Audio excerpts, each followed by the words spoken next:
Hello and welcome to the Great Northern Game Night. I'm your host Tony, And I'm your co-host Matt. and we are here to talk about video games. Oh yeah. Um, so, couple notes. First off, obviously we are not live streaming this podcast. No, this is the first recorded one. Only recorded. Yeah, we've decided as instead of stretching ourselves too thin, trying to hit both sides at once, we're just gonna focus on the recorded podcast. Um, we're going to make sure that things are working out. We're going to work on our quality, get everything kind of rolling how we want it to. And then once we're happy with that, maybe we'll transition back to Twitch. Because, I mean, we're getting about as many views on YouTube as we were on Twitch, but it's just not Yeah. really.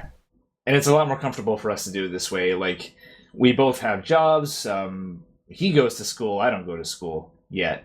But we still do a lot of stuff. And we live in totally different parts of the world. So it's difficult to coordinate live streams at the same date and time. It's a lot easier for us to record a podcast whenever it's convenient and then set an upload date and time for it than to try and do a stream every week at the same time. So we're just gonna focus on this. We're gonna see where it takes us. I'm going to follow our dreams. Yeah. And that'll allow us to kind of focus our efforts and make one really good as opposed to two decent things.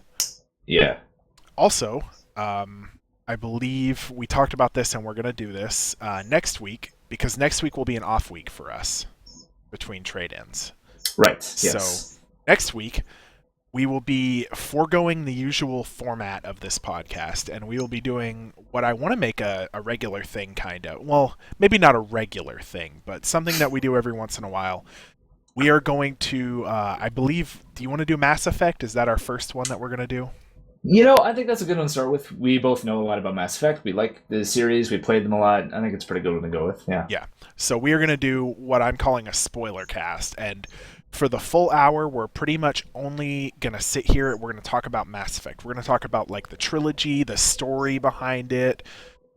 Maybe not even necessarily gameplay stuff. We might touch on that a little, but this is just like a round table between two people discussion on Mass Effect, everything Mass Effect. So yeah, it's going to be a lot more casual type of thing. Like before these, we don't really plan anything super detailed, but we get a quick outline of what we're going to talk about before the podcast. This one is going to be completely off the cuff. We're not going to plan anything aside from the fact that we are talking about the Mass Effect games.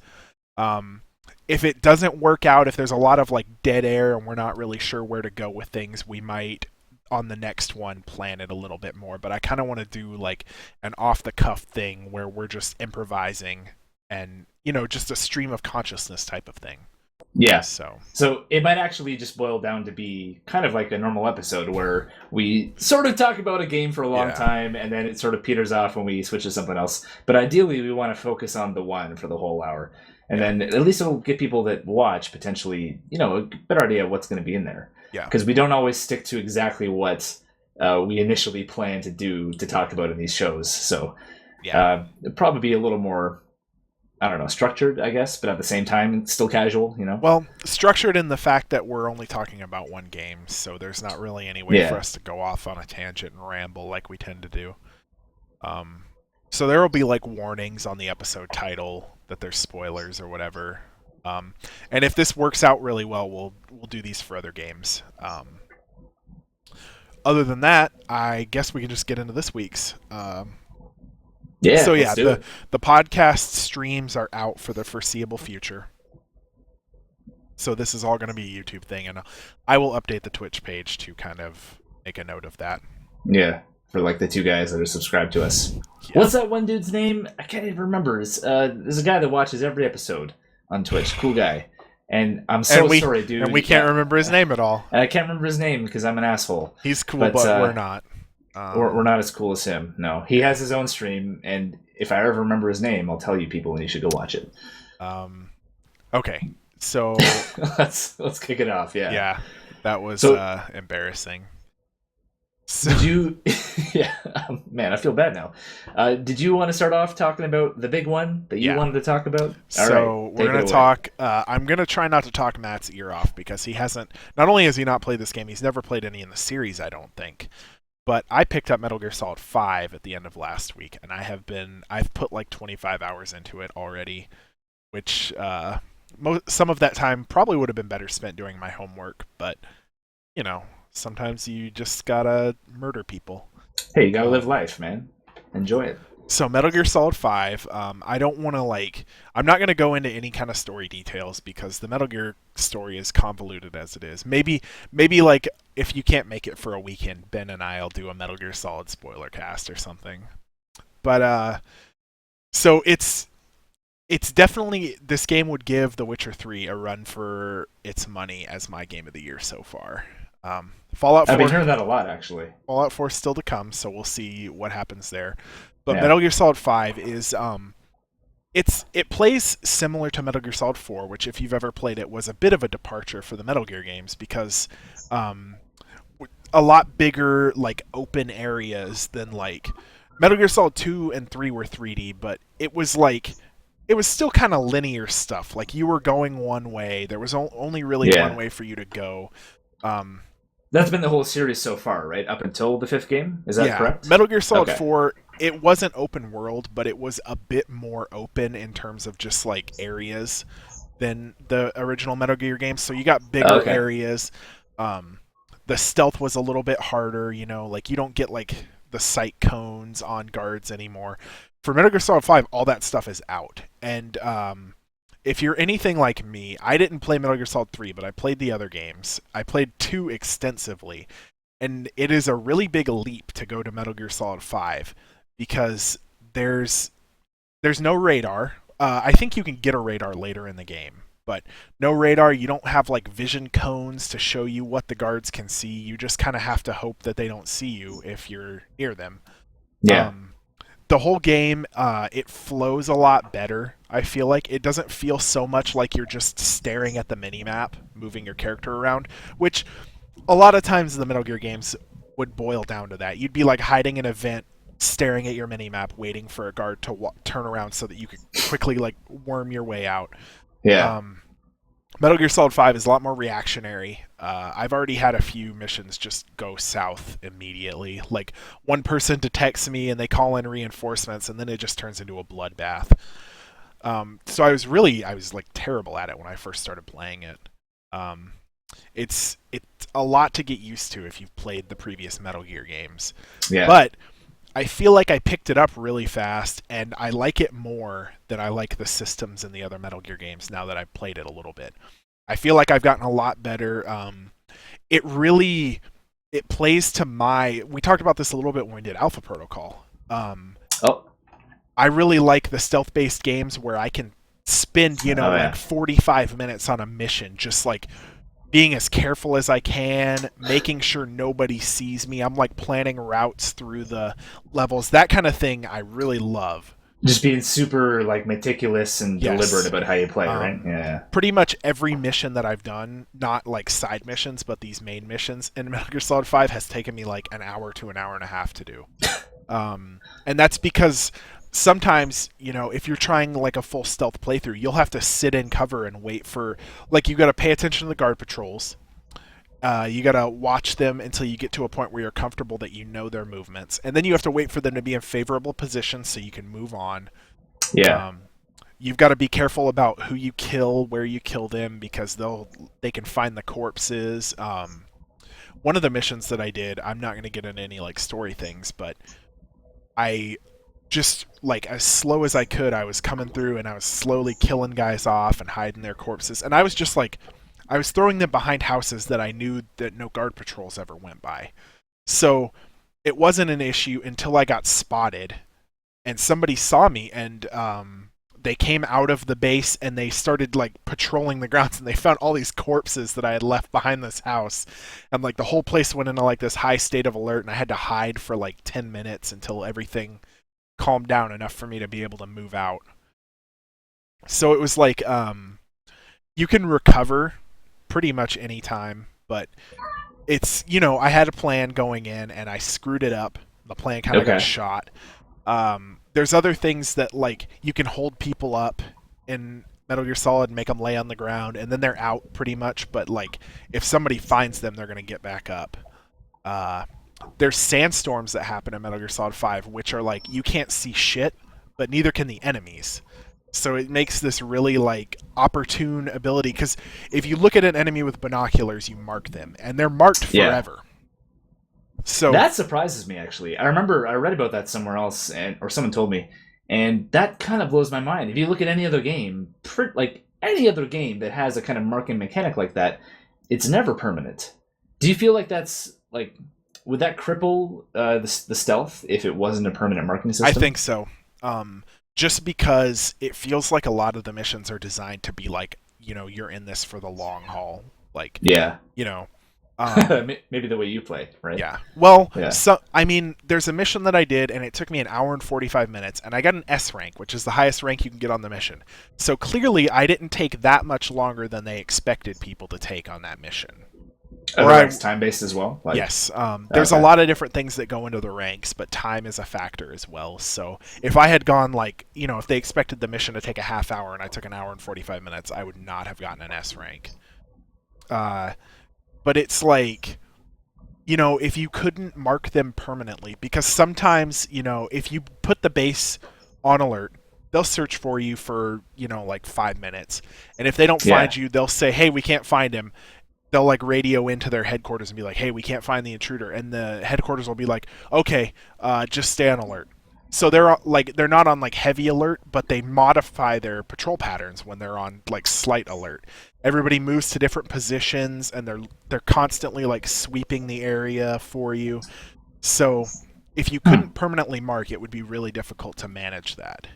Yeah. And then obviously you're going to run into characters that you can't mark because they're like in buildings, and the only way to see them would be to go inside of the building. So it's not like you can just like spend 5 minutes outside of a base and mark every single person. There's also randomized patrols that come around. So like all these, you're in Afghanistan in this game, or Pakistan. I can't remember which one. One of the stands. Um, One of those places. yeah, one of those Okay. stands. There's sand and a desert. Uh Um, huh. but all the places that you go to. So it's basically an open world. It's a really big area that you can explore at your leisure if you go into like free roam mode.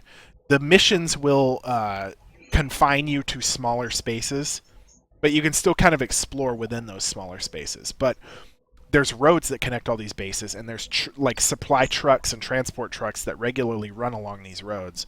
And I'm sure that there's a pattern you could figure out. Like you would know exactly when a truck is going to arrive at this base, but that would take a lot of work. Yeah. So like you can mark the truck, and they don't go around the whole map. There's like a truck that runs a route between like 3 villages or something.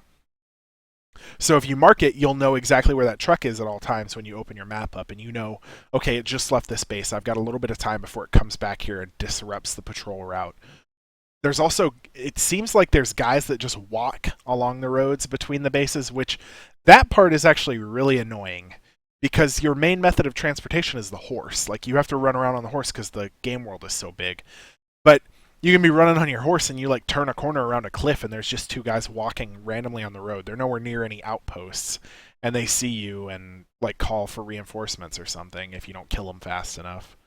So that part kind of annoys me, but the fact that there's like these varied patrol patterns really helps. That is pretty cool. Like it sounds like I think you mentioned this earlier, adaptive AI, or like Yes. with the missions, where you're saying like, oh yeah, they'll go into high alert, but then even after the main alert ends, they still they don't just forget that you were there. Like it's not like in Oblivion Yeah. where you shoot someone in the face with an arrow, and then when they don't find you, they go like, oh, it was the wind, and then they walk away. Must have been right? the wind. Must have been a breeze. Yeah, Yeah. that's pretty cool. That's some good attention to detail there. I'm glad And you brought up the adaptive AI actually. Sorry, we're gonna no, that was it. Go for it. Okay. So the other thing that I wanted to talk about, aside from the fact that the game it handles like butter. Like I'm playing it on a controller. I have it on PC, and it's a pretty good PC port, but it's a little wonky when it comes to the controls. So it displays these tutorials on what the controls are, and even if you don't have a controller plugged in, half of the tutorials that it gives you, it'll say like press the right stick to look around, but I don't have a controller plugged in. Like, Yeah. but then the next tutorial it gives me will be like hold the C key to go prone. So like it's just like confused about what it wants to give you tutorials on. And when I loaded into the first mission after the prologue, it gave me like it was like here's how you switch your guns, and it gave me like hold the D-pad and move the right stick around, and I was like I have to switch to the controller. I don't know how to play the game on keyboard. And some of the keys are not rebindable on mouse and keyboard, which is a little weird. Other than that, it's a really good port. Performance-wise, you mean? There was a memory leak in the emblem editor, so you can edit like the emblem for your company. Before, when the game first came out, I would go into the emblem editor and I'd scroll through the words that you can put on your emblem, and it would be like, "Dunk," and then I'd have to wait like 30 seconds before I could scroll down again. And it's a huge list of words, so I wasn't able to actually edit an emblem until they fixed that. But that is fixed now. I haven't had it. I mean, the game runs at like 60 FPS, and I don't have like an amazing system. Or maybe it runs at 30. I don't know. It runs at a smooth frame rate, whatever it's. It's running playable. at. Yeah, Yes, it's playable. I'm not. Full disclosure. 60 FPS and 30 FPS. I can notice the difference if I see them side by side, but I really don't pay attention to it. 30 FPS is fine for me. Generally, It's good enough. Yeah. I think there is definitely a noticeable difference. If you look at a 60 FPS video on YouTube, even if you're not comparing it to something else, you can immediately tell that's nice and smooth.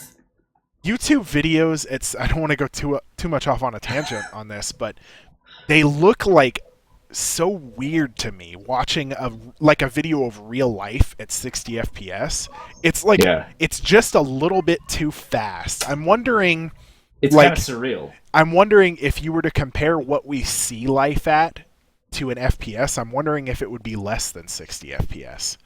Because when I watch a 60 FPS video, it looks like everything's moving just a little bit too fast. Like if you took a song and sped it up to 110% speed, there's that like, it kind of sounds the same, but there's just that little noticeable difference. I think I know what you're trying to say, but I don't know if that's accurate because it's not actually sped up. Maybe it just feels like it is. Maybe my eyes are just fucked. It's a trick of the mind or something like that. Maybe I don't see things at 60 FPS in my my fucked up eyes. But anyway, the port's good, performance is great, it has tons of graphical options. The game started in borderless full screen mode, which is awesome. Big time plus. When he told me that. Because I use dual monitors, so usually when I open the game up, everything gets shifted over on my second monitor until I put it in borderless windowed. But I did want to talk, one of the coolest things about this game is the adaptive AI. So not only do they kind of like, they'll modify their patrol patterns if they know that you've been around, they will also, the more that you do certain things, the more they will start to react to it. So if you're running around with your rifle headshotting guys constantly, as you progress in the missions, you'll hear guards talking about shipments of helmets coming out. More guards will be wearing these helmets that block a headshot. When you shoot the helmet, it knocks the helmet off, but you don't kill the guard. That's awesome. If you use your tranquilizer gun a lot, the guards start to build up a resistance to the stun darts, so you have to shoot them more times with the tranquilizer guns. You were reading that if you shoot guards in the dick enough, they start to hire more female guards. Is that actually true? Because, like you said, I haven't played the game, but I read that somewhere. I don't know exactly. But I know that if you do most of your missions at night, the guards will start to get flashlights, and if you continue to do your missions at night, they'll get night vision goggles. So the more you do one thing, like you can't stick to just one strategy, or it gets harder and harder to enact that strategy. Like if you like to go in at night, because vision ranges are reduced at night, obviously. Yeah. But if you like to go in at night because of that, eventually they're going to get flashlights and night vision goggles, and it's going to be less effective than just going in during the day. Huh. So that's a really cool thing for me. And it's already like, because usually my headshots on guys are with my stun gun, my trank gun. Most of my kills come from, I'll sneak up on a guy and stab him in the heart after I interrogate him. Which, by the way, the loading screen says that if you do the hold up and you press Y or whatever, you'll slit the guard's throat. You don't slit their throat. You just like stab them in the heart. Just Yeah, there's no slitting of the throat whatsoever. So I don't really know why that menu says that. But they're already wearing helmets for me, and like I barely headshot anybody. But it's almost impossible to one-shot trank somebody if they're wearing a helmet. Because if you don't hit them in the head, they don't fall asleep instantly. And then they freak out. They're like, what the fuck just happened to me? So generally my strategy is to try and sneak up on people. Like I'll distract them with like knocking on a wall or something, and when they come to check it out, I'll grab them and... But it's really cool that they kind of... they never let the game get too easy for you. Like if you find one thing that works really well, eventually it's going to stop working really well. That is really, really smart. And I wish that more games, and hopefully games in the future that actually have different difficulty settings, which is a pretty standard thing, would use some kind of AI like that or some kind of difficulty like that. Because how many games have it where, you turn it up to hard difficulty and enemies just have more health? Yeah, it's just more and that health. Kind of thing, where they're not any smarter. But I'd love to see more games with that kind of AI involved with them for higher difficulty settings where they actually get smarter or they take more measures against you. Well, I guess we'll talk about it a little bit when we do the Mass Effect thing, but they kind of tried to do that. Like they would have enemies do comboed powers more if you put it on hard difficulty, but they still mostly relied on the increased health and shields and all that stuff. Yeah. Which is, at this point, it's pretty lazy for devs to try and just do that and call it more difficult, when it's really just a longer game. It's not harder, At this point, I think our biggest roadblock in games is enemy AI. Like, it's really hard to make a natural feeling AI that's difficult but not bullshit. Yeah. So, like, an AI that can detect where a player is but doesn't instantly know where they are through a wall.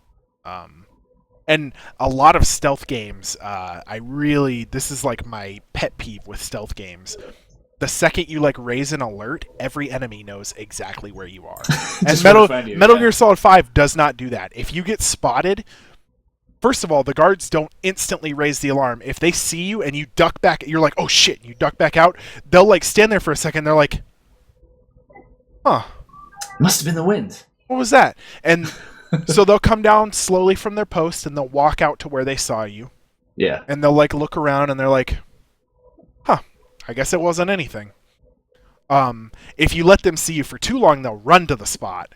But like it all kind of adjusts itself, and they don't just automatically know where you are. So, like, if you raise the alert, you can immediately, like, sprint away and hide behind a rock or something, and they're going to look where they saw you when they raised the alert, and they're going to be like, I don't see him, and they'll be like, okay, well, comb the perimeter, and then they'll slowly kind of search around the area. It's, the AI is, like, really the all-star in this game. Everything about it is like considerably better than a Metal Gear game has been before. And Metal Gear was always kind of the game that had like that really good AI. Even in like Metal Gear Solid 1, it was like if you knocked on a wall, a guard would go to where that was. If the alert was raised, they would hunt like the whole room. They wouldn't just beeline to exactly where you're at. So, yeah. But it's definitely like one of the better AIs I've had for a stealth game.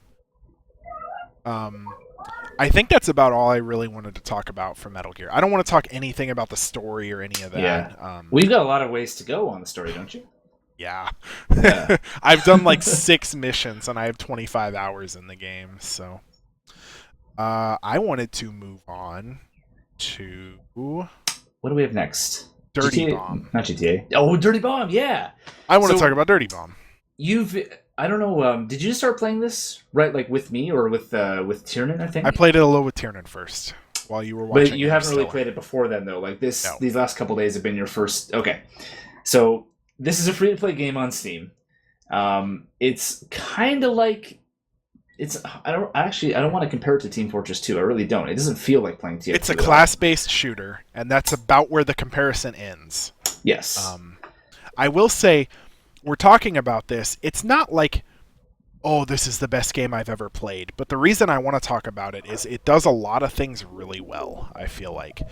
The biggest thing for me that Dirty Bomb does is the only time I've ever really felt frustrated is when there was like, because it's in beta right now. It's a free to play, but it's in beta, and there's been some bugs.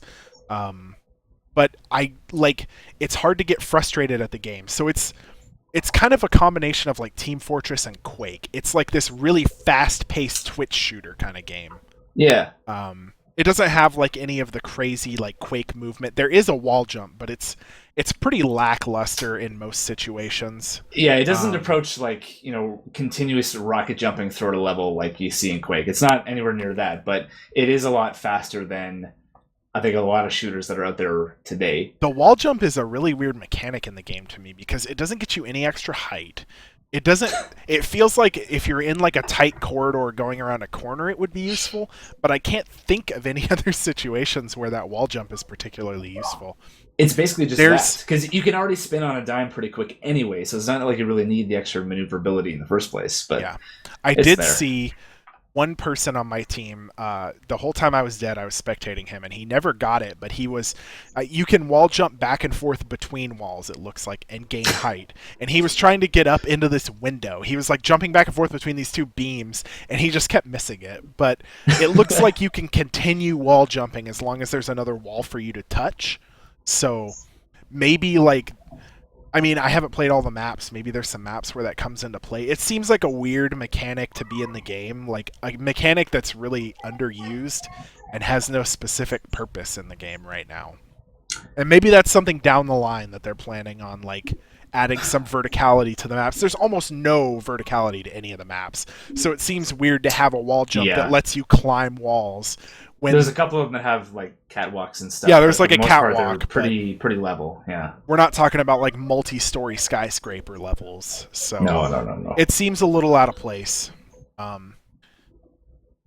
think it just kind of gives you sort of a last ditch, like, oh, I came around the corner, but it wasn't exactly where I thought it was. It could help you dodge a headshot once in a while. That is one thing that frustrates me about this game. This is one of those games where you move faster, I feel like, when you are jumping. So when you get into a gunfight with somebody, they are just going to start fucking jumping nonstop. That's the strategy. When you get into a gunfight, you just start mashing jump while you're shooting your gun. And everyone you get into a gunfight with will do that. And it is the most frustrating thing. You know what? I actually saw something about that. I played a little bit earlier today. I did one match just because I was bored after I woke up. And I got one of those loadout cards. So if you haven't played Dirty Bomb in this game, you have all these different character classes that you can unlock with either your own money or in-game funds. But for the classes themselves, the way you change their equipment is you get these cards. And each card says, okay, here's your primary weapon, here's your secondary, here's your melee, and here's some perks you can use. So anyway, I got one of those for I can't remember her name, the medic character, the girl I was playing with the shotgun. And Aura. Yeah, that's right, Aura. And one of the perks on the card I got for her was that you can, or was it that? It might have been the patch notes. Shit, I can't remember where I read this. It was somewhere official to do with the game, I promise you this. But where I'm going with this is that there's a certain number of jumps you can do before you start to lose momentum. Oh. So it really is kind of like a speed. Quake kind of Twitch shooter. Yeah. Like there's a point at which you get a penalty for jumping too often, but at that point you've probably killed the other guy or been killed yourself. Yeah. So, yeah. And there's, I think it's Proxy that I keep going up against, because Proxy is the fastest character in the game. There is this one character, every time I face somebody that is playing her, she has her knife out, and she is just hauling ass around the level, jumping in circles around you and just fucking... It is so aggravating. If you have anything but a shotgun, it's like almost impossible to win one of those fights unless you're also jumping and getting lucky. Because they're just like, they're jumping circles around you and just constantly shooting you. These are people that clearly have played the game for a while. Speaking of the guns, the automatics seem really weak. Like, this is actually the part of the game that reminds me most of TF2. When you're using an automatic rifle in this game, or even just your handgun or something, it's not like Counter-Strike. Yeah. Like, the people you're shooting at are bullet sponges by multiplayer shooter standards. They really are. The game claims... You can one-shot people with certain weapons, but... The game claims that you do extra damage with headshots. I'm wondering if it's just really hard to get headshots, because I feel like I just do the same amount of damage when I shoot people, but... Maybe I'm just not hitting the head. But the shotgun and the sniper rifle are king in this game. The sniper rifle, so fun. if you're really good at sniping, which I'm not, I will never use that sniper rifle. I'm good at sniping in games like TF2, where I can take my time. I can kind of, line up my shots. But this is a Twitch shooter, basically. So Yeah, there are people that are really good with sniper rifles in Twitch shooters, like people that just across the fucking map and Quake with a railgun just blow your head off. But and we played a game with somebody that was like ranked 23 and they were the sniper and they were like they had like 38 kills and like 7 deaths. And so it's that, or if you're not good at sniping, you pick the shotgun, and the shotgun is pretty much effective at any range you can see an enemy. That's what I did. And you know what? That's a good point, actually. You can do some decent damage with the shotguns in this game at, like, medium range, where most other games, shotguns fall off after, like, a couple meters, and they're useless. I feel like unless your aim is impeccable, you're more effective at range with a shotgun than you are with an assault rifle. Because you're going to miss half your shots with the assault rifle. Now, I believe it. Another thing about this game, you can scope into your iron sights, but unless you are using a sniper rifle, you really don't want to do that. You're going to lose any gun. If you get into a straight up gunfight with somebody and you're trying to use iron sights, you're going to be dead before you can really scope in a shot on them. This is a hip shooter, definitely, if you're using like assault rifles or shotguns. Oh, yeah. I was doing terrible my first few games because I was trying to scope in, and when I stopped doing that and just started firing from the hip, it went a lot better for me. You warned me about that too before I started my first match. You're like, yeah, don't bother doing the iron sights. And I was thinking like, well, okay, I mean, this guy knows his shooters, but how bad could it be? Come on. And then I got in there and I tried it a couple times, and you were absolutely right. It was pretty bad. I have a loadout card with a perk that makes me raise and lower my weapon 30% faster. I don't know if that will make a difference, but the problem is how long it takes you to get the iron sights up. In a shooter like this, by the time you get the iron sights up, you've already lost half your health. That's if it's an assault rifle. If it's a shotgun, you're dead. Like two shots at close range and you're dead from a shotgun, basically. But it's really every character class has a name, and they all perform different roles, and they all have these unique powers, which is really cool. It's a free to play game, so there's like free mercenaries in the rotation, and that's how you play. And then you can earn money in game and buy mercenaries, which is a slow trickle, of course. Or you can pay money. As usual. A lot of money, actually. I would consider buying like maybe some of the cases that you can open that give you loadout cards, but I would not you can spend like 30,000 coins in the game, which is, just a day or two of playing, or you can buy a character for like $10 fucking. Yeah. That's a lot of money. Maybe the bundles. I haven't looked at those, but they might be cheaper. I had a look at them before I logged off, and I know one of the ones that was listed as being on sale was like $20 to $23 Canadian for 3 characters, I think. There's something in Steam called the Ultimate Starter Pack that you can buy for $30. I don't know what's included in that, but I would assume just a couple characters and like a boost in the credits that you gain for a week or something. Yeah. That kind of thing. I know with the bundles that I looked at, they also threw in a couple of those elite crates as well. They gave you the better quality loadout cards. Yeah. So there's that. I don't know. I'm still on the fence about buying a bundle in this game. I don't know if I want to. I'm ready to spend money on it yet. The free to play mechanics, it's a free to play game. There's nothing out of the ordinary for them, but there's nothing like groundbreaking either. Yeah. It's a rotation of characters. You can pay for pretty much everything in the game. You can't pay for specific loadout cards, but you buy these cases and you open them and get loadout cards. There's different rarities of loadout cards, and you can trade 3 of one rarity up for one of the next rarity, but you can also pick the character that you get that loadout card for, which is the important note. I like that a lot. And even though the loadout card you get, like what the actual equipment is random, that you can choose which class it's for, that's awesome. And that's surprisingly accommodating for a free-to-play game where they want you to buy the crates to get more cards. Plus, I've gotten several of those crates so far. We only played a couple hours, but I've gotten like 5 crate drops of loadout cards, which is, that's like a better drop rate than TF2 at that point. Well, you played longer than I did, but I got a few of them. I got 2 or 3. It was pretty good, actually. Yeah. And these crates, once you get them, you don't have to buy a key to open them up. You can just open them. Yeah. Thanks, Nexon. That's another thing. This is like produced or probably not developed by Nexon, but it's published by Nexon. And these guys they're notorious for really, really ringing players for money in their games, whether the games are fun or not.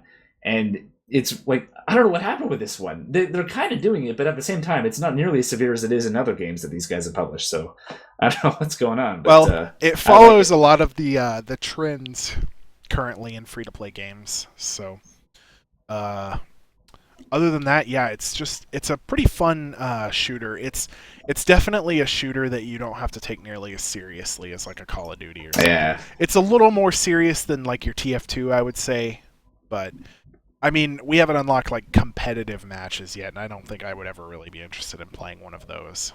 But... yeah, we'll see. There's definitely a bit of like dark humor in the game, kind of dry sort of wit. Yeah. So it's not super serious, but it's, yeah, like you said, a little more serious than TF2. That's a good way to put it. Plus, if you live in North America, all the characters have funny European accents. Yeah, it's great. Very amusing. I'm having a great time listening to that. It's totally like, I think it's set in like Britain or something. But it has all these characters, and pretty much every character is a European accent of some sort. There's like Australia is not part of Europe, I know that. But there's like Australian people, Russians, you know. They're not part of America, and that's what matters. Yeah. Lots of funny accents. I'm just gonna like pull myself out of the hole that I just dug. There you go. Before we get into the trade-in, I think the trade-in's gonna be a little shorter this week, but we want to talk about 2 games that are currently on the radar right now. We will talk about Tribes Ascend first, because you have specific things that you want to say about that. Yes, I do. And I want to start off by saying I never played the original Tribes games, and I wish I had. If you're not familiar with Tribes, or I guess specifically Tribes Ascend, this is a game that it's a shooter. It's a first-person shooter. More Twitch multiplayer oriented. Yeah, it's really fast-paced. But the game has this mechanic called skiing, and the point is not to run around a level like you would in a traditional multiplayer shooter. You have these great, big, vast expanses of land, and you actually fly down hills and fly off jumps. Just you in your suit. There are vehicles, but that's not really the point. You like on foot, you have this massive amount of maneuverability, and you can go really, really fast. And the game is basically capture the flag, but you do it at really, really high speeds, and that's what's so. I guess it's kind of like the defining trait of Tribes.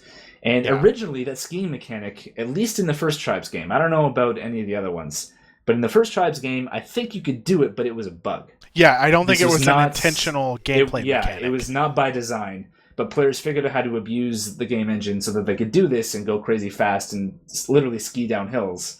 And it was so popular. Yeah, it became everybody loves Tribes. The defining feature of Tribes. Yeah, so then when Hi-Rez developed Tribes Ascend, this kind of reboot of sorts, they just... Actually, I think this was made a feature before. I'm not going to open my mouth about other Tribes games. I don't know much about them. Yeah. But at least in Tribes Ascend, this is like the main feature. And man, I played back in the Tribes Ascend beta when there were 2 classes. There was the soldier, which shoots the spin fuser, the disc weapons. And then there was, I think the ranger was the other one. And he had like a hit scan weapon, like a traditional kind of just automatic rifle. That's a big point of contention is yes. Old Tribes fans do not like the hit scan weapons. And there are actually, I was reading about it a little bit today, there are lots of servers that don't allow the hit scan weapons at all. So the only weapons that you have are the projectile weapons, which Tribes is basically highlight reel the game. Like, in Tribes, you're either not hitting anything or you're making these fucking ridiculous, like, flying through the air, 360, hit somebody right in the head.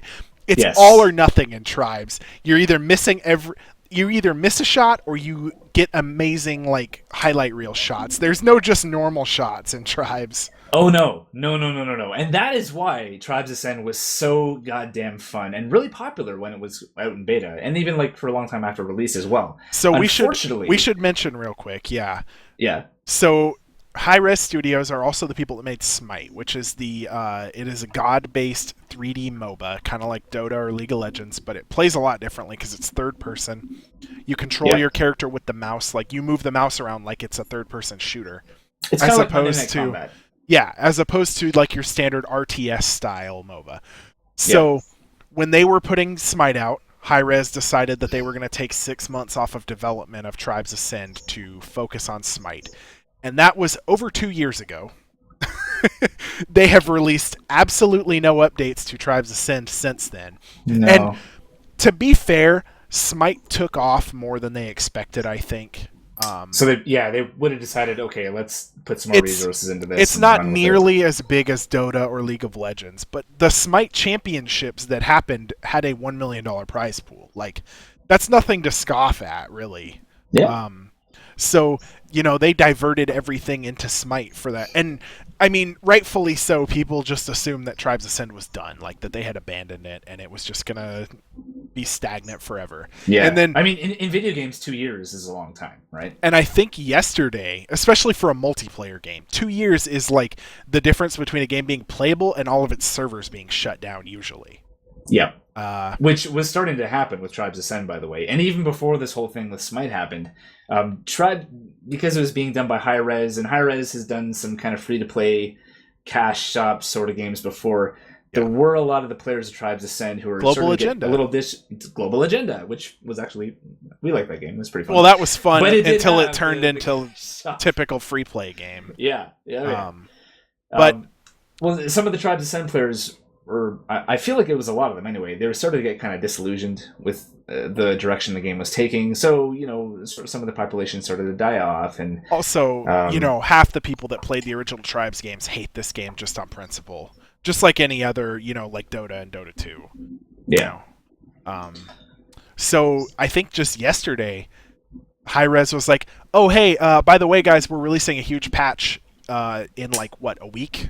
Yes. It's coming soon, and this is a big one.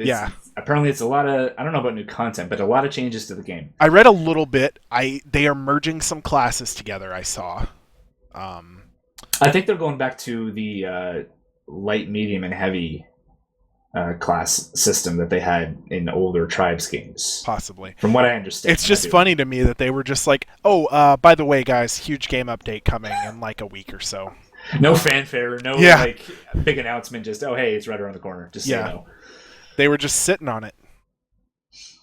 Well, I'm really looking forward to it, though. I can't wait to jump back into that game. I'll give it a shot. Active right now. It's not, but we should play it. You and me. I'll give it a shot. Do it. I've never been good at those Twitch shooter type of things, like Quake, Unreal Tournament. I've been garbage at those constantly. Well, I promise you this is much less reliant on Twitch shooter skills than it is on knowing how to go fast. As long as you can learn how to ski, which is very easy, actually, and keep up a good speed, that's all you need, honestly. And definitely try out the spin fuser weapons. They're a lot more fun than the hit scan ones. Yeah. I never felt like the hit scan ones were unfair or anything, but it's more fun to use the discs. We're going to play, I would like to play on a server that doesn't use hit scan weapons, because that just seems weird in a game like that. And that's what most Tribes fans, they're like, why? Why did you do this? And the answer is because Call of Duty. Yeah. That's why. Probably.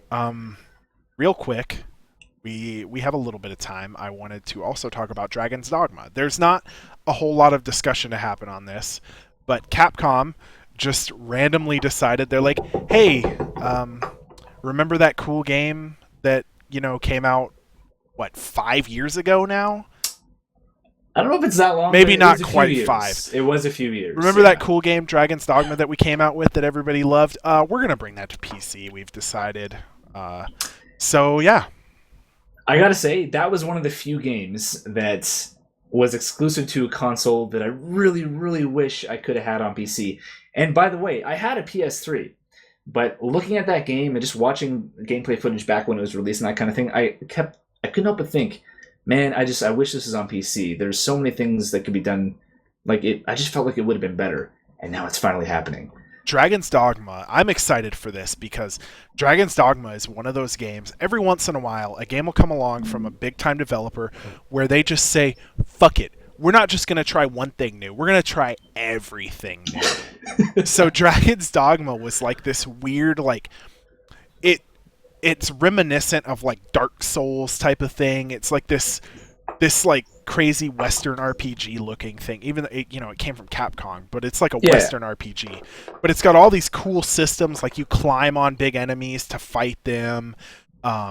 It has like this system where you can import like servants from your friends' games. You can hire them on as servants for you. Yeah, your and pawns. Like, yeah, you level them up. They're called pawns, but you help like your friends level them up and stuff. It's got all these crazy, like, the story is ridiculous. I never played it all that much.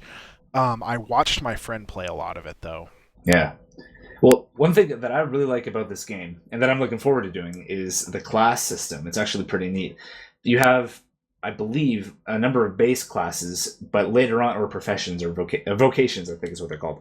I think so. But you can kind of combine them after a certain point, or there's these hybrid vocations you can get into, and some of them are really cool. Like there's a vocation called the Mystic Knight, and it's basically a battle mage, which you never see that in games. No. Maybe some of them once in a while, but you never have classes that take two traditional roles, which are normally kept separate. Like your casters are usually, they wear the light armor, they're very, very brittle, they don't do melee combat, they just stay back and they nuke, and that's it. And that's their niche, and that's where they stay. But this, we're kind of getting into some sort of non-traditional classes here. I'm really looking forward to it.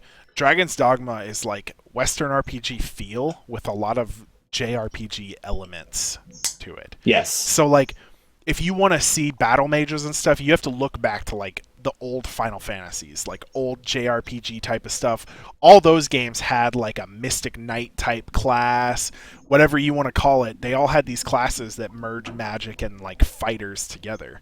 And that's something that has just like, for like Western RPGs and even newer JRPGs, it's just kind of gone by the wayside, and we've split, there's warrior, thief, ranger, mage. Those are your four archetypes, and they never mingle. There's never any kind of mixing.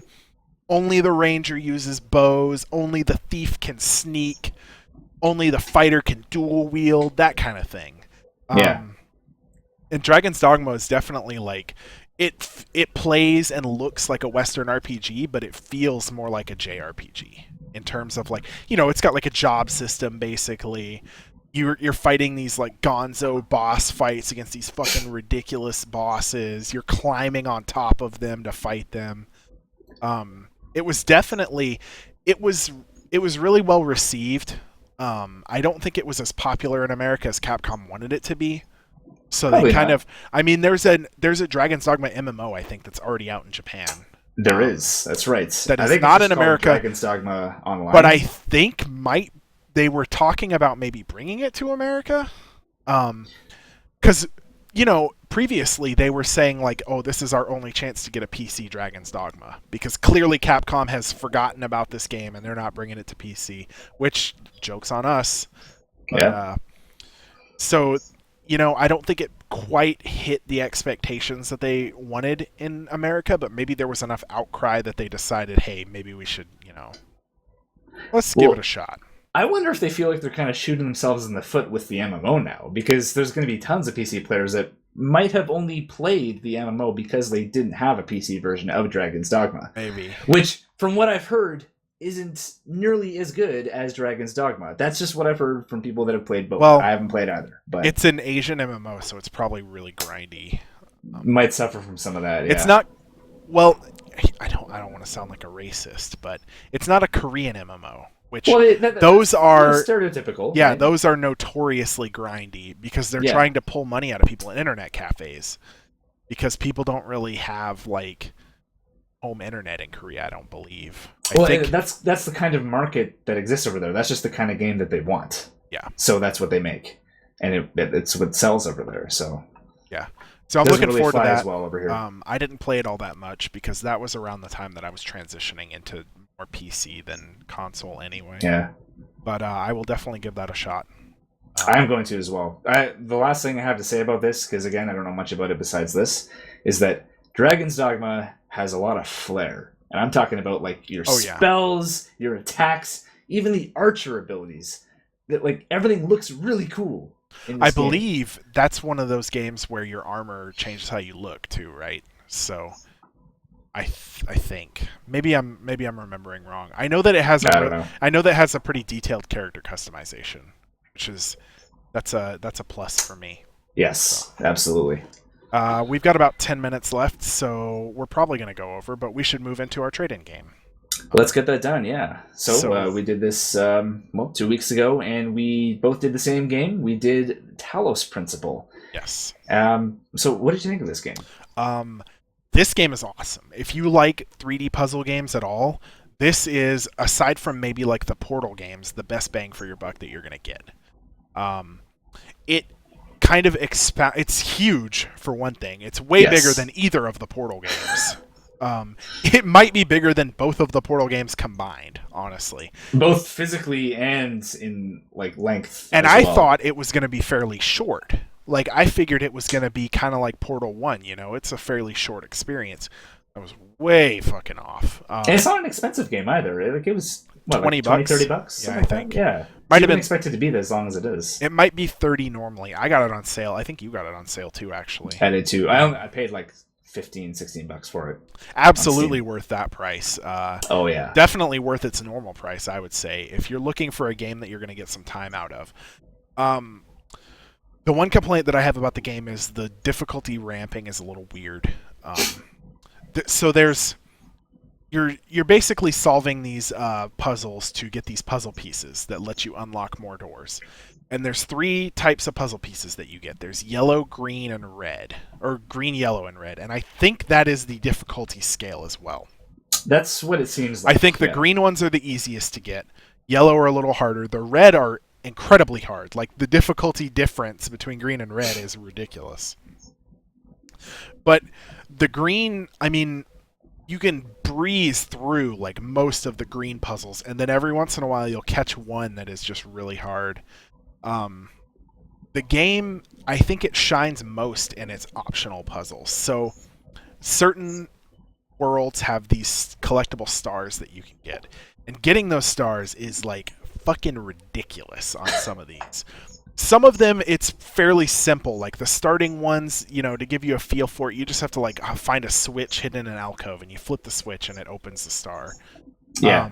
But the last time I played it, the level that I was on, I mean, I was in a world. So what happens is you go into these worlds, and these are hubs with entrances to puzzles.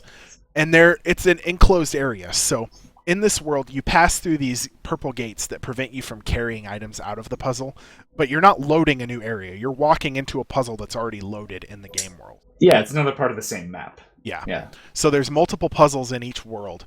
And the most recent world that I was in, there was a puzzle where I had to take... So it's one of these like Portal games where you have certain aspects that you use. Like the Portal has the portal gun, it's got the companion cubes, it's got the goo in Portal 2. This game, the main thing that you get are these, they look like spotlights, and they disrupt like gun turret cameras, these explodey ball things, and these blue energy doors that you can't pass through. And you use those to open those automatically. Eventually, the game introduces new mechanics. I have unlocked a refractor thing where I can like deflect lasers and try to get the lasers into these little receptacles that unlock doors and stuff. I got that one too. I've unlocked a box which I can use to climb. I can put refractors on it to get them a little bit more height. You can block enemies with that. And I also just recently unlocked the fan, which pushes you when you step in front of it, or pushes items, so you can like throw items over a wall, or you can fly over a wall yourself. There's at least one more object that you get. I would say there's probably 3 more, because there's 3 temples that you go to, and each of these has levels inside of them. The first temple had 2 unlockable items, the refractor and the box. The second temple has 2 unlockable items, the fan and then something else that I did not unlock. So I would presume that the third temple also has 2 unlockables. Yeah. So it's slowly introducing these new mechanics to you. But so in this level that I was in, I have to take the refractor, I have to point it at something that's up on a pillar in the middle of the world. It's not even in the level that I'm in, like the puzzle that I'm in. I have to deflect the laser beam out of this level into the game world.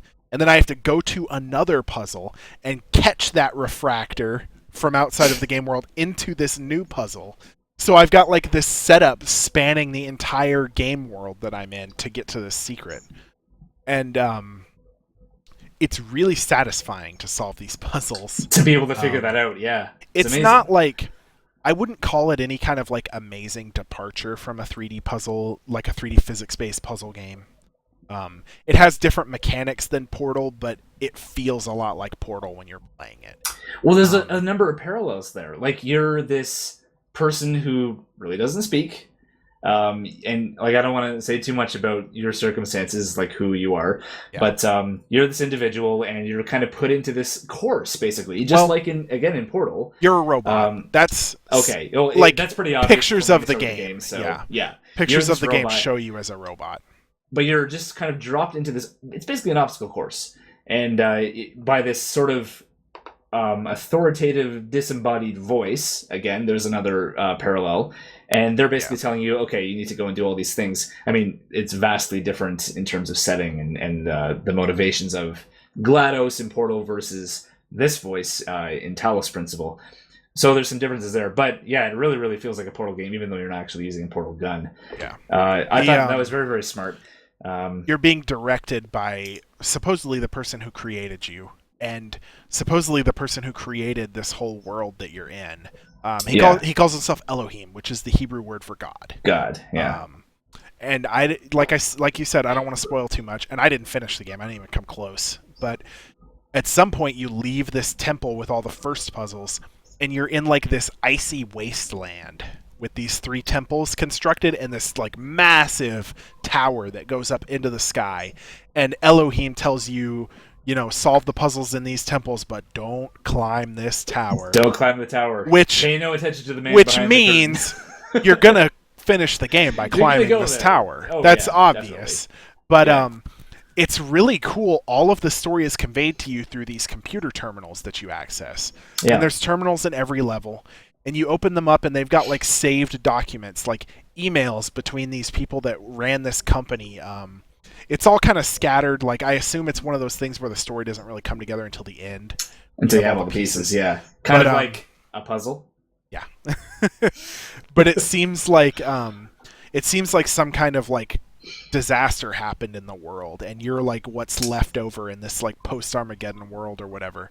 But there's these terminals with like saved things, but there's also like you interact with the game. So like I don't know if you got this far. There's a terminal that you try and access, and like when you try and do something, it says you need to be an administrator. Oh, and it's like, it tries to, do you want to create an administrator account? Yeah. It's like, so you try and create an administrator account, and I don't know if there's right answers, but it gives you this quiz, and at the end of the quiz, it's like, I don't think you're a human. You're not getting admin rights. Well, and it tells you why it doesn't like that. And I don't know if there's not right answers, but you have to be consistent. That's the thing. And I don't know if it gives you a different excuse, because I've only played through this part the one time.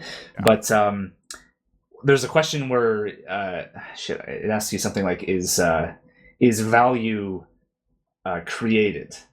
Yeah. And you have to say yes or no. And there's not a wrong answer for that question. But then later on in the same quiz, there's another one that says, is value earned? Or some other descriptor that conflicts with the first one. And if you say yes to both of them, at the end it says, well, you answered this way for both questions. That doesn't really make sense. So we don't think we're not entirely convinced you're a person. Which is ridiculous. I forget my answers to things like that all the time and conflict them. Like if I'm doing a job interview. I'm not a robot. Like I'll do a job interview, and those job interviews with like those massive personality quizzes at the end. You've worked at one place for like 8 years, so maybe not that long, but almost, sometimes when you apply for a job, like this one place that I worked, it was like a 40-page like personality quiz, and it was like how willing would you be to steal money from your work? And it's like, well, how the fuck do you think I'm gonna answer? But it'll have questions like do you value money over like friendship or something? And then like 8 questions later, it's like, do you value friendship over money? And it's like, are you trying to fucking like trap me here or something? Trying to psych you out, yeah. Like, I just want a fucking job, dude. It's like stocking shelves at a grocery store. You don't need to give me a personality test. But that makes you think that the people that are giving you that quiz are the exact kind of people they're trying not to hire. Yeah, they're like, we don't want any assholes like us. Any crazy psychopaths. I hate that in job interviews when they're like, "What? Name one time on the job where you went above and beyond the expectations." Like, I don't fucking know, dude. I worked at GameStop for like 5 months. What do you want from me? Yeah, I sold a warranty once. Yeah, it was great. Yeah. Back to Talos Principle. Got a little sidetracked there. So when you fail that, it's like, just try again later. And they seem to be like time-based. I don't know if they're based on how many puzzles you complete, but every once in a while, when you come out of a puzzle, one of the terminals will be flashing at you. And yeah. So I put in a support ticket, like, oh, hey, I need admin access. And so I go to the terminal, and it opens like a chat with, I don't know what, something is like chatting to me. And it's like, so what makes you think that you're a human? Like, the terminal is asking me this, like, existential question. And throughout the game, I've been having, like, this, like, discussion back and forth with either the terminal or whoever's controlling the terminal. And it's like, the terminal will ask you something. It's like, well, the terminal will be like, well, here's why I don't...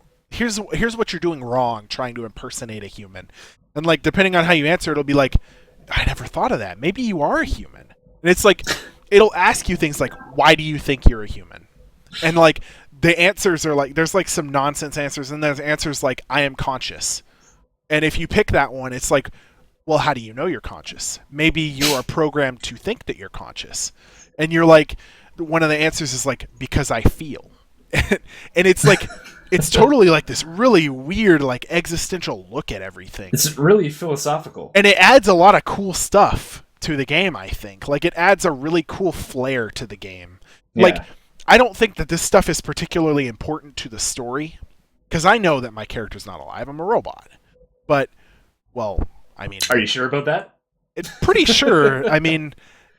there is a level later on, this isn't really a spoiler, where you find a mirror, and you are very clearly a robot. Oh, yeah.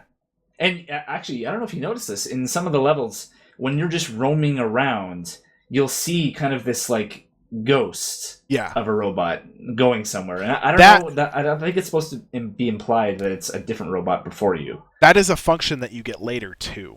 I know that. You get a function where you can do some acts and then rewind, and you can go like hit a switch while your ghost redoes those acts. So like it goes and hits a switch, then you rewind and you go hit a switch, kind of like Braid. I don't know if you ever played Braid. I didn't play it, but I know what you're referring to. Yeah. So you have like a ghost in time do one thing while you do another to trigger a door or something. Yeah. But it's definitely like, it's not very story heavy in the game. You have to actually read the log entries to get the story, which is actually Metal Gear Solid 5 is the same way. There's very few cutscenes in Metal Gear Solid 5, which is that's surprising. Probably a direct response to the complaints that people had about Metal Gear Solid 4. And Mega 64 brought this up, actually. People bitched so much when Metal Gear Solid 4 came out because of how many cutscenes were in it. And now people are bitching so much about Metal Gear Solid 5 because there are so few cutscenes. You can't please them. You can't please them. I know some of these people. Never be happy. I know some of these people are the same fucking game reviewers too. I believe it. But Talos Principle is definitely a thing you have to read between the lines to get the story of. But it paints kind of this weird, like, bleak picture. It's, to me at least, it seems pretty obvious that you are a robot that exists after some kind of apocalypse has happened. Something bad's gone down. And the humans are dead. Yeah. And you're just reading like the like endings of their life through these journal logs.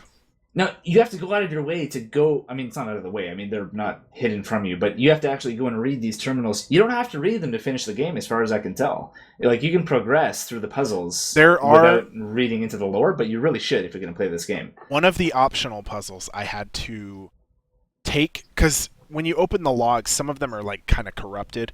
Yeah. A lot of them are corrupted. They'll have, like, text and then random pairs of numbers and letters, which is hex code.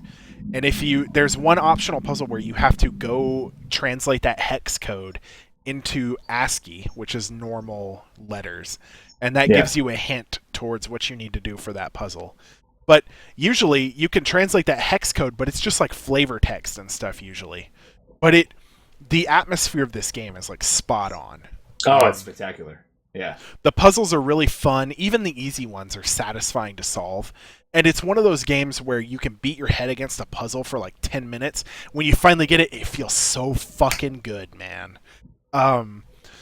There's definitely... One of the things that I really love about this game is there's a sprint key, and you move fucking fast when you're sprinting. Yes. Which in a game with big, wide open environments and puzzles where you're constantly going back and forth moving stuff, that is a necessity. And that is something that Portal did so badly, because you move so fucking slow in Portal.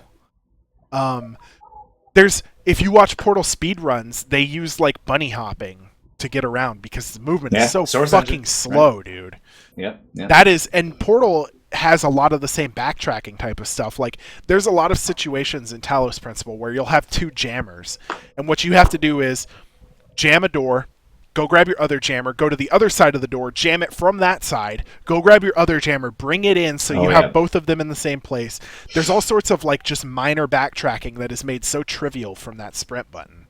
And that's like every puzzle game, every 3D puzzle game that's like Myst type of like exploration, you need a good sprint key so badly because as awesome, and this game looks fucking great too. The skybox is quite obviously a photograph of like the sky that somebody took and has put in the skybox. It looks so good. It looks way better than the rest of the game. The rest of the game looks good, but this looks like it's a real sky. But it looks really good for like a small indie game. Yeah. You know, it's really good that they give you that sprint button. I mean, or just fast moving in general, because if they're going to make these massive, beautiful levels, and they go on for great distances too. Like you only kind of operate in a small part of them for some of these things, but you can see across oceans and stuff like that to other islands and things like that. And they don't make an effort to kind of hide that from you as a player. They're saying, all right, well, there's no, you don't have a gun. There's no enemies that are going to jump out at you and kill you. Just go and look at all the pretty architecture and enjoy it. And you have to do that to find some of the secret stuff because it's hidden in little alcoves. Yep. And so they don't want to punish you for exploring and looking at stuff, which is really nice. Yeah. It's a good touch. There's really cool... the little touches make this game, and there's so many of them. It's so well done in terms of attention to detail and stuff. So there will be random messages left by NPCs on the walls, and players can leave those. You can find a bucket of paint every once in a while that lets you paint a random message on the wall. Like, you pick from a list, and, they're not always helpful, but these messages are QR codes. Yeah. So they're QR codes painted on the wall. Some of them won't pop up, and you have to scan them with a QR reader on your phone. Like, some of them, the text won't pop. I don't know if that's a bug or intentional. But sometimes when I run up to one of those, the text won't pop up, and I have to open my... And I don't have to. They're optional messages, but I feel compelled to. I'm like, well, I'll just scan it and see what it says. Well, it's interesting. It's the same reason that you want to go and figure out what the hex code is in the messages, right? Yeah. There's tons... This game makes you curious. Yeah, there's tons of little touches like that. If you try to leave a map, go somewhere that you're not supposed to in the map, in the main world... that icy wasteland, you can just run forever. But you'll reach a point where they didn't just put an invisible wall in. You'll hit this point and you'll hear the voice of Elohim in your head telling you that he created this world and you can only go where he says. And your screen starts glitching out, your character can't get past that point without glitching out. So you're going out of the Wi-Fi range. Yeah. So it is an invisible wall at its core. But it's better than, you're just running and then suddenly you can't run anymore. You're just running against an invisible fucking wall. A sort of an in-universe explanation for it. Yeah. There was a little touch that I liked, and you probably ran into this at some point. You might have mentioned it. I was on a red puzzle, having a really hard time. It was a head-banging one. I was, pulling my hair out. And Elohim chimes in after 10 minutes and says, hey, maybe you should just relax and go try a different puzzle. So... I did that after he said this to me. I thought, okay, whatever, I'll just come back to it later. So I left, and I got an achievement for doing that. Yeah. For obeying him when he told me to go and do something. There's or also to leave a puzzle. there's also an achievement that I got for solving a puzzle after spending more than 10 minutes on it.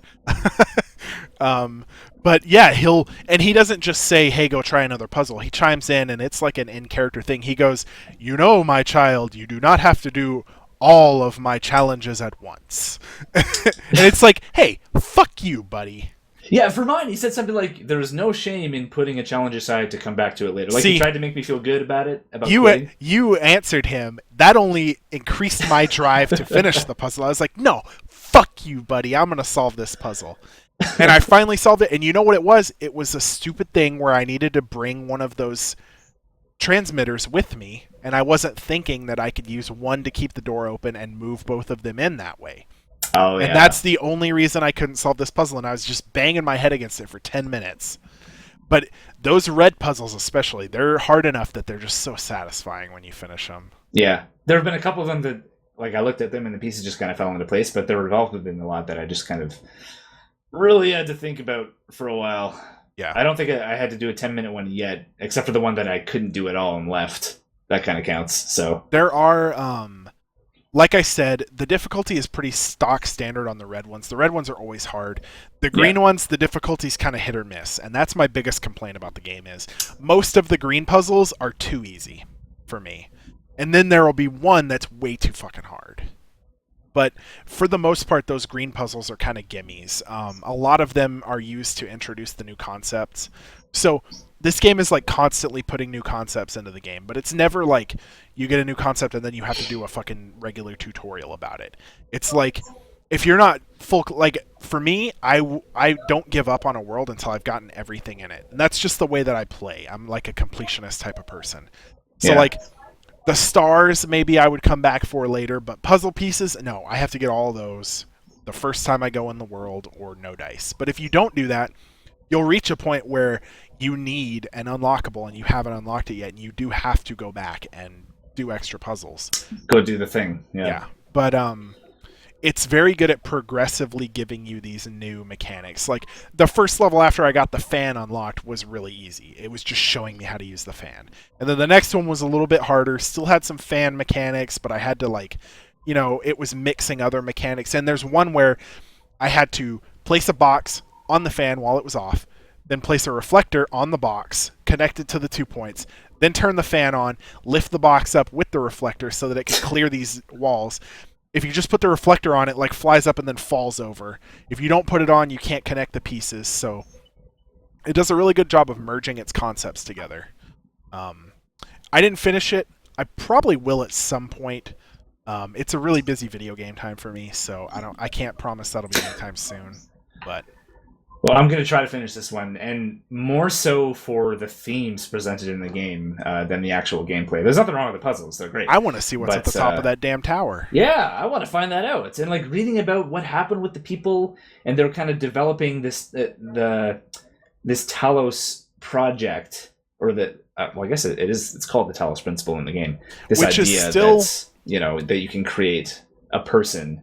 Yeah. Or it's the idea that someone like a robot that's made out of just, you know, metal and electronics could be considered a person just as easily as someone like us, flesh and bone can. It's definitely an existential type of game. It's really focused on like consciousness and sentience above all. It's really cool. Super cool. Like if you like any kind of science fiction at all, you should. And I have my suspicion is that this isn't a post-apocalyptic world at all, that you are one of these robots that are trying to give consciousness to, and you're inside like a computer right now.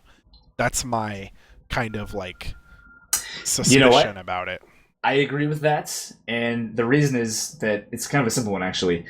Once in a while in these levels, you'll see a wall flicker. Yeah, that happens constantly. Like you're on the holodeck or something, right? Yeah. For the first hour that I played, that was happening, and I couldn't figure out what was going on. Well, I kept hearing the noise. Yeah, it makes a little. You'll hear the noise. I heard it, and I didn't know like what was that. But I wouldn't see it. I look around, I wouldn't see anything. And then every once in a while, I'd be like staring at a pillar, and the whole pillar would go fuzzy and then pop back in, and I'm like, yeah. So you're clearly in some kind of simulation like the Matrix or the holodeck or something like that. I think that much is confirmed at least. It's and like when you're reading the log entries. Some of them give you like backstory on the Talos project or whatever, but some of them are just like an email that one person working there sent to another one, and it's like, hey, we still on for bowling Thursday night or whatever. Like, it's got all these kind of like flavor things that don't really push the story at all, but they're just there to give you some extra stuff to look at. Yeah. It's definitely, I'm really impressed with it for like a small indie game. It looks good, plays good, it's fun. Give it a shot. Is it like, does it qualify as an indie game? Who is the developer of this thing? I think it's an indie game. I don't think it was developed by a big company. Hang on. I couldn't tell you. Oh no, it was developed by Crow Team. What have they done? It sounds familiar. It might just sound familiar because I played Talos. I want to say, oh no, they made Serious Sam. They're a big developer, but that's right. I guess they're independent, but they're freaking Crow Team. I would call them independent, yeah, because I mean, really, independent just means you're not being published by a huge company. Yeah, technically they qualify. Yeah. Yeah. But they're by no means an inexperienced developer, though. It is published by it's published by Digital Devolver, which is definitely, and I would call that an indie publisher. They publish almost exclusively indie games. Other way around, I think. Devolver Digital. Yeah. Yeah. Yep. But yeah, they're like the premier at this point indie publisher, honestly. Like, they push tons of indie games at this point. So yeah. I guess, does that technically make them not an indie publisher if they've become a really big... Can you be a big indie publisher? Well, I guess at this point that word has really just been bastardized to mean nothing. Yeah. Well, if you become a big publisher, though, you are by definition not indie anymore. Well, maybe the publisher is, but not the developers. That's true. They're publishing for. I don't know. Like Crow Team. Not important. Doesn't matter. So Talos Principle is good. Give it a shot. Absolutely. It's on sale fairly often. So we need to get to the games that we are going to be doing for this 2-week trade. Let's touch on that real quick. Yeah. Yeah. So I am going to be assigning you a game from my childhood that I played a ton and never beat because I wasn't very good at games when I was little, really. And it's not an easy game, definitely.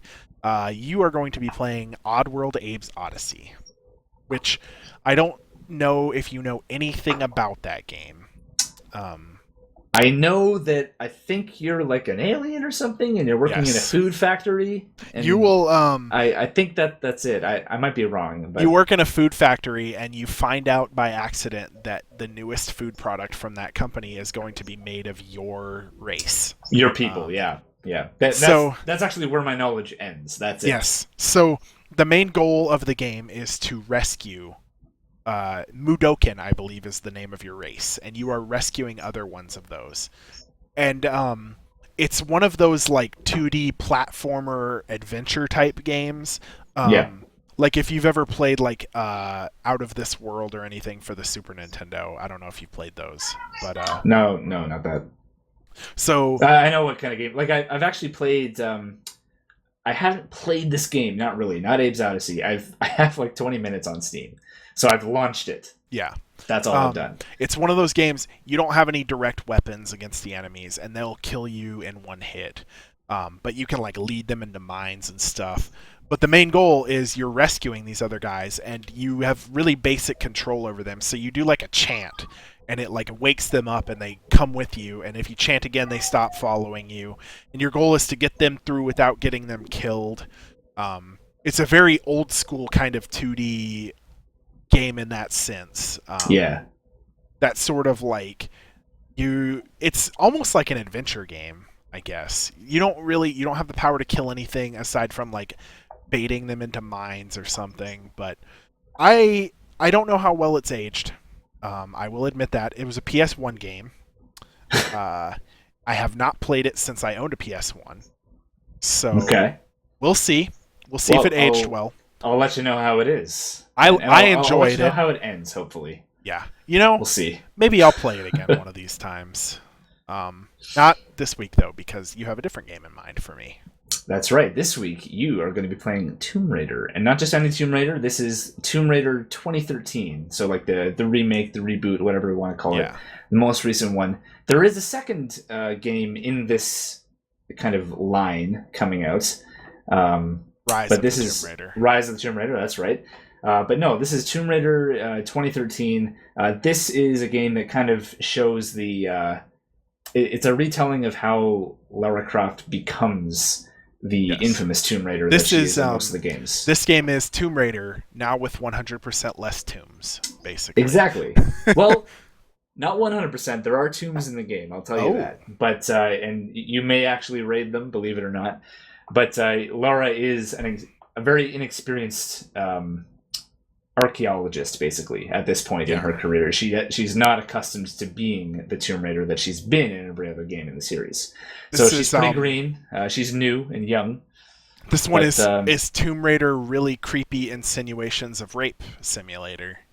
Yeah, actually, I guess that does count. And I know that all the death animations are just fucking brutal.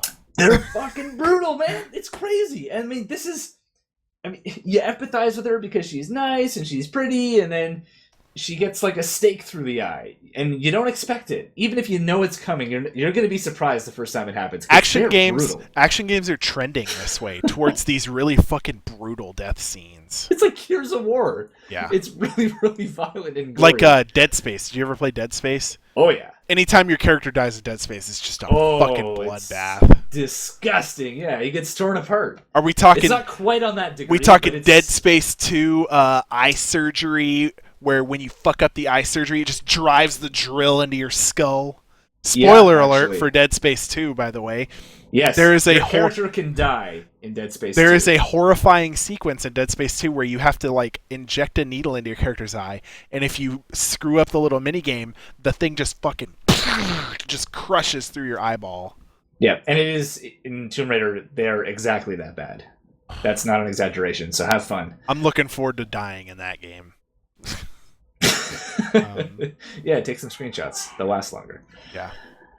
But I think you'll enjoy it. It's definitely a very modern game in terms of the mechanics, how it controls that kind of thing. It plays pretty well. It's a shooter. It's not really much of a platformer. The one thing that might bug you if you've ever played older Tomb Raider games, or if you like platformers in general, there is sort of platforming, but it's platforming of the kind where you walk out along a wooden beam and you can't fall off of it. It's just kind of railroaded. So I wouldn't call it a platformer at all, but it's a pretty fun shooter / action game. The original Tomb Raider games shouldn't have been considered platformers at all, but the jump and hit detection was so bad that you just miss jumps constantly. Yeah. So you won't run into any of that, but it's really fun. Good looking game as well. Graphics are real nice. I mean, it's only a couple years back, and they did a pretty good job with it. And when I played it, it was pretty well optimized too. It ran pretty. I'm looking forward to it. I bought it on a sale, and I just never got around to playing it. I think that's what happened with me too. Like, I didn't buy it on release. I never played Tomb Raider before I bought this game, but I picked it up for like $5 on Steam. That was Tomb Raider. Actually, it holds a lot of like sentiment for me, because that is the game my dad used to play those all the time. I would play them, but I was bad at them, and also the old Tomb Raider games were scary when I was a young child. Yeah, man, those dinosaurs. Cool. You were constantly like running around in these really dark locations, and enemies were jumping out. It was like fucking Resident Evil, man. So like I didn't want to play them because they scared me. So like we would like sit around and watch my dad play Tomb Raider. That was like the thing that we did. So I'm looking forward to it. Yeah. Well, yeah, man, I definitely think you'll enjoy it. Well, I guess that about wraps it up. Anything else you want to mention before we go? No, we're over time considerably. So as usual. Yeah. So all right. Next week, look forward to our Mass Effect, I believe. That could still change, so I'm not going to set that in stone. But we are going to do a spoiler cast where we just talk about one game, or one series of games, which is what we will be doing with Mass Effect. Yeah, we'll just shoot the shit. Anything Mass Effect. It's going to be a real, more casual thing. Nothing is really going to be planned. We're just going to go with it. Fly by the seat of our pants. So... And I guess that about wraps things up for tonight. So... well, I guess I can't really tell people to tune in on Sundays at this point. We'll see. We've not really decided when we're going to be uploading these videos, but like Tony mentioned at the start of the show, we do want to do them consistently. This one will probably go up tomorrow, which would be Wednesday, and that's just because we didn't get our stream time, and then we spent yesterday kind of deliberating if we were going to live stream these or not. So we're a Yeah. little behind this week, but I'm hoping to get them uploaded on Tuesdays. That's my goal. I can't guarantee that, but That'll be pretty good. And then it also doesn't clash with the Rooster Teeth podcast because they air on Mondays. That is actually we were previously doing the same schedule as Mega 64. Stream on Sunday, upload on Tuesday. Oh, that was stupid. God.